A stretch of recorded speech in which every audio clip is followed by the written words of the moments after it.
Assalamualaikum warahmatullahi wabarakatuh. Good morning, everyone. We are from Group 10, and we would like to presentate our material. It's called Management and Role of Biological Control. But before we start our presentation, let me introduce me and my teammates. I am Audrey Pramudita Kamil, NIM 246, and then Seto Agung, NIM 247, and Karin Yuda, NIM 248. And this is our table of contents. We will present it of definition of biological control, the role of biological control techniques, and biological control agents. First, definition. Definition of biological control. Biological control is used to express the use of natural enemies in controlling insect pests.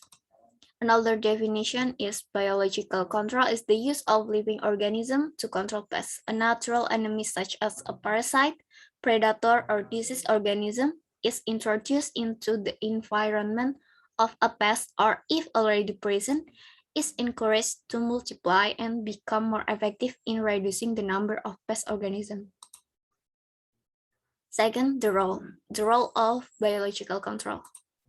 The role of biological control is a tool used in integrated pest management or IPM for several field agriculture systems and in protected crop systems. This technology is economically viable, of low environmental impact, and does not present risks of environmental contamination. It doesn't not present risks for human health, nor for domestic animals. Although it presents so many advantages, this technique is relatively little used in tropical regions, where chemical control still performs the major role in pest control. Third type of control, biological control techniques. Biological control has three basic approaches used.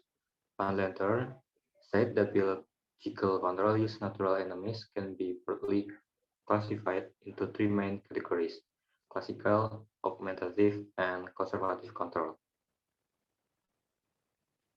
Classic control. Classic control is typically applied against exotic pests that have become stabilized in new regions. The natural enemy is then released into the new environment where it will ideally build up a long-term level of control.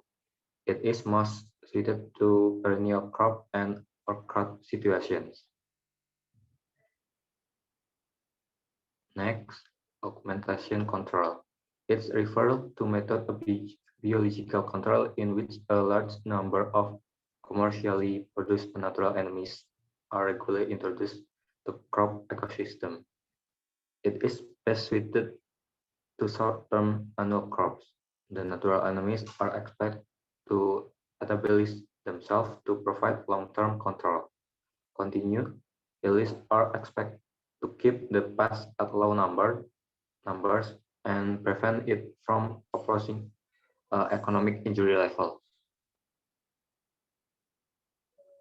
And third, conservation control.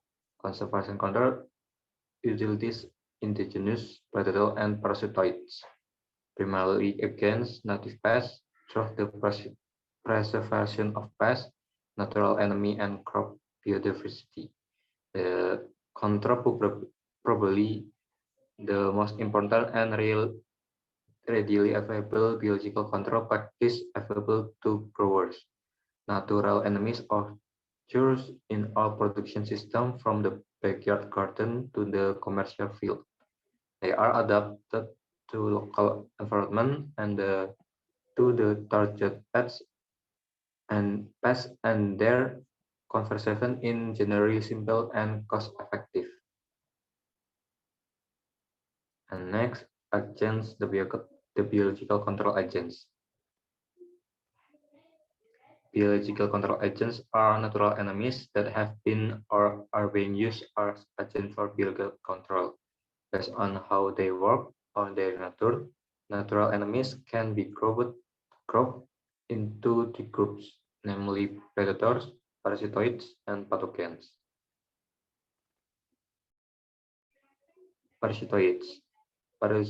Parasitoids are organisms that spend a large part of their life cycle attack or within the organism in a relationship that is essentially parasitic. However, unlike a true parasite, a parasitoid ultimately sterilizes, kills, and or consumes its host.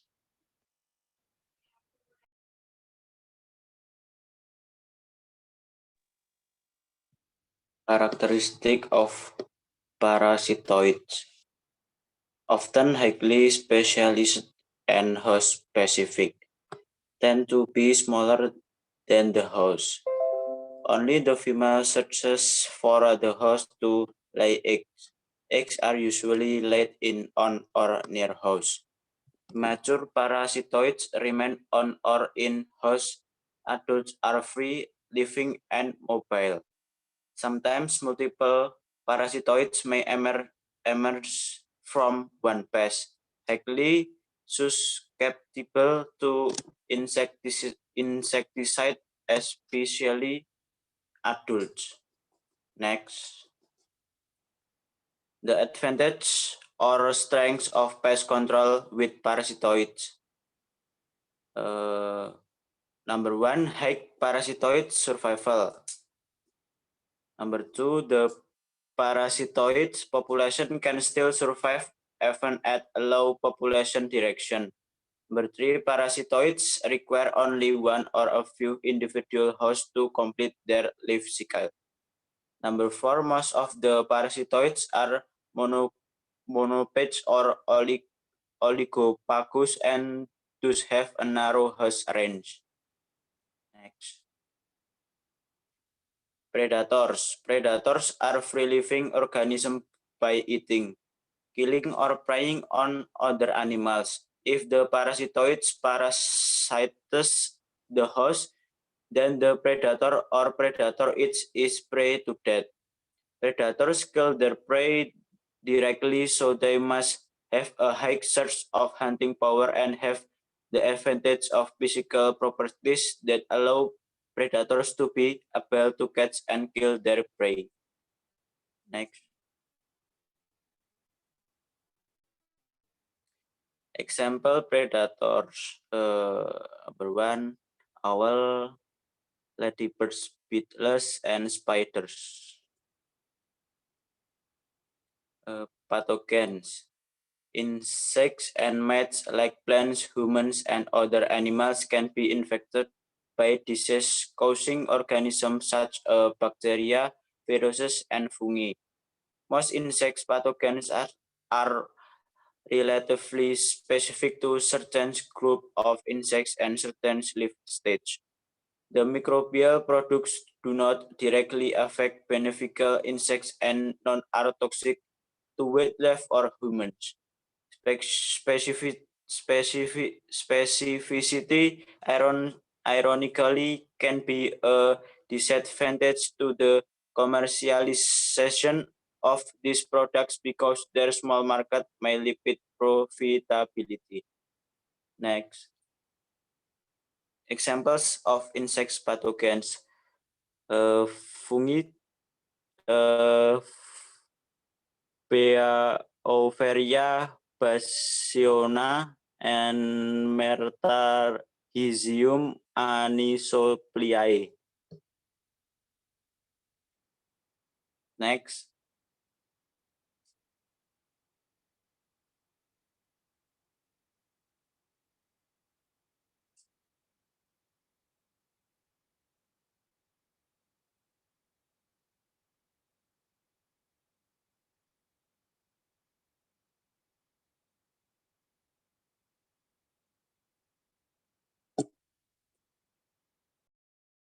I think that's enough from our group. If you have any question, we can discuss it in discussion forum.